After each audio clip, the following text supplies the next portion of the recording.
Hey Falcons fans! We have a full update on our team's injury situation, upcoming roster moves, and the latest on potential draft picks. But before we get started, hit that like button and subscribe so you don't miss a thing about the Falcons. Let's dive in. Starting with injuries, head coach Raheem Morris gave us some encouraging updates on the key players we've been missing. Linebacker Troy Anderson is now considered every day, and center Drew Dalman is finally getting back into game shape. Now, defensive tackle Rook Orhororo's status is a little more uncertain. We're still waiting for more news on his ankle injury. This trio has been sorely missed, but let's dive into what each of their returns could mean. Let's start with Drew Dalman, who has been out for over a month with an ankle injury. In his absence, Ryan Newsel has stepped in as our starting center and has done a phenomenal job. The entire offensive line has had to adapt. Kyle Hinton recently replaced Chris Lindstrom, and we've seen solid performances across the board. Credit goes to offensive line coach Dwayne Ledford for keeping this line consistent despite major adjustments. But make no mistake, Dalman's return will be a huge boost, especially as we prepare to face a potent Cowboys defense. Having Dalman back under center should solidify the line and help keep Cousins protected and ready to make those big throws. On the defensive side, Anderson's absence has arguably hurt us more than Dalman's. Nate Landman was a promising replacement last season,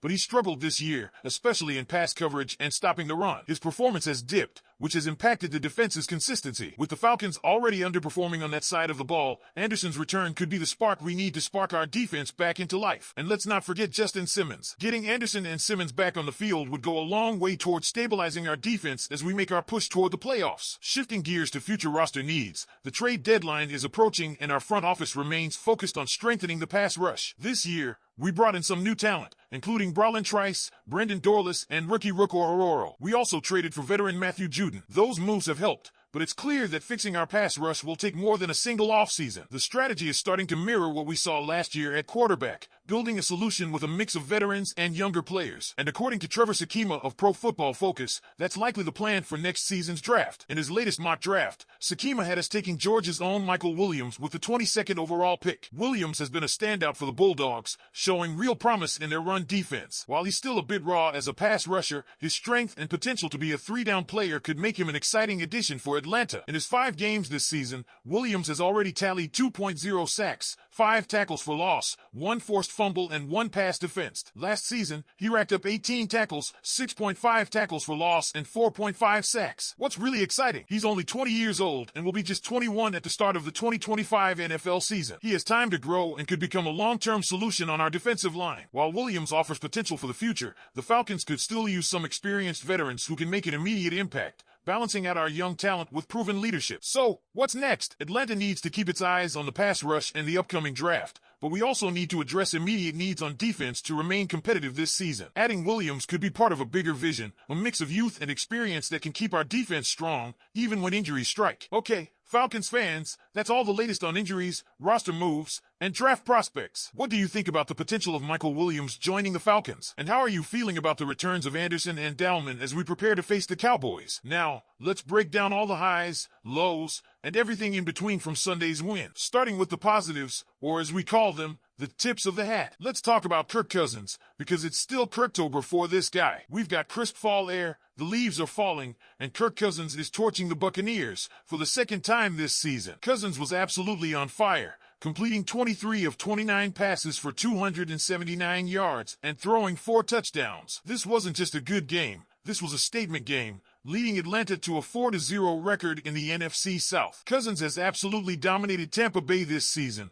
throwing for an incredible 785 yards and 8 touchdowns in 2 games. If this is the new annual tradition, let's just say we're on board. Tip number 2 goes to Jesse Bates, or as we like to call him, Batesball. Seriously, give this man a statue. His presence on defense has been transformative. Bates set the tone from the first drive, forcing a fumble that led to an early Falcons touchdown. And when the Bucs tried to get crafty with a flea flicker, Bates came up with a big interception in the 3rd quarter. So far this season, he has forced 3 fumbles and thrown 2 interceptions. If anyone deserves the title of best free agent signing, it's this guy. Bates has changed the game, and his impact is undeniable. Now let's celebrate Kyle Pitts, who stood out on National Tight Ends Day. Pitts has been inconsistent in the past, but on Sunday, he showed us what he's really capable of, scoring 2 touchdowns. His route running was smooth, his explosiveness was on full display, and he finally seems to be tapping into the potential we've been waiting for. If he keeps this up, it could mean big things for our passing game going forward. 4th down success, another area we have to give him props. The Falcons went 2 for 2 on 4th downs,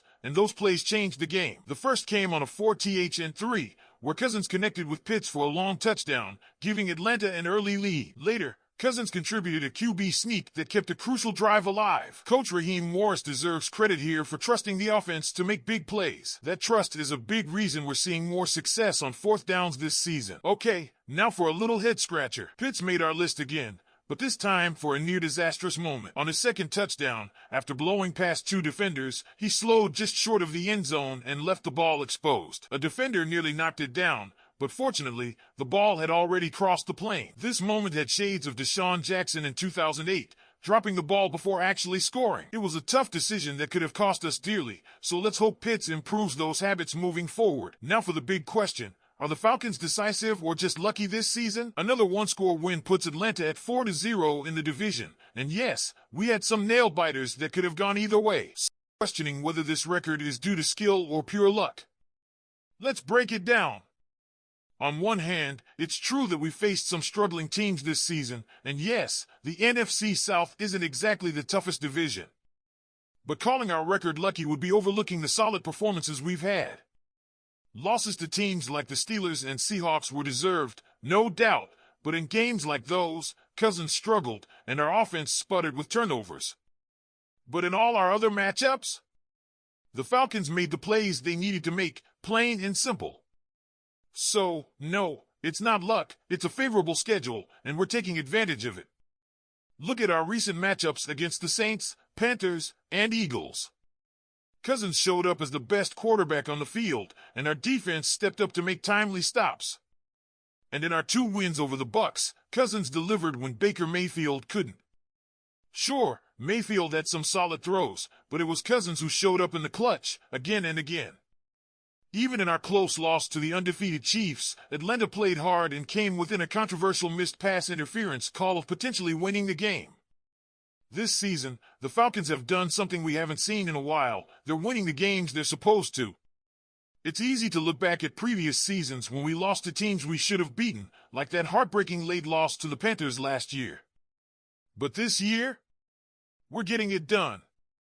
Every time the team needs a big play, they're finding a way to make it happen. So, is this team great? Not yet. Are we contenders? Maybe not quite there either. But dismissing our 5-3 record as luck ignores the hard work and grit this team has shown week in and week out. Atlanta isn't just getting by on luck, they're finally closing out games and making clutch plays that put them in the win column. This team is proving that they're here to compete, and with Cousins leading the charge, the future looks bright. All right, Falcons fans, that's a wrap on today's recap. What do you think? Is this team showing signs of true clutch or just getting lucky? Drop your thoughts in the comments below, and let's get the conversation going. And before you go, don't forget to like and subscribe for more exclusive Falcons updates.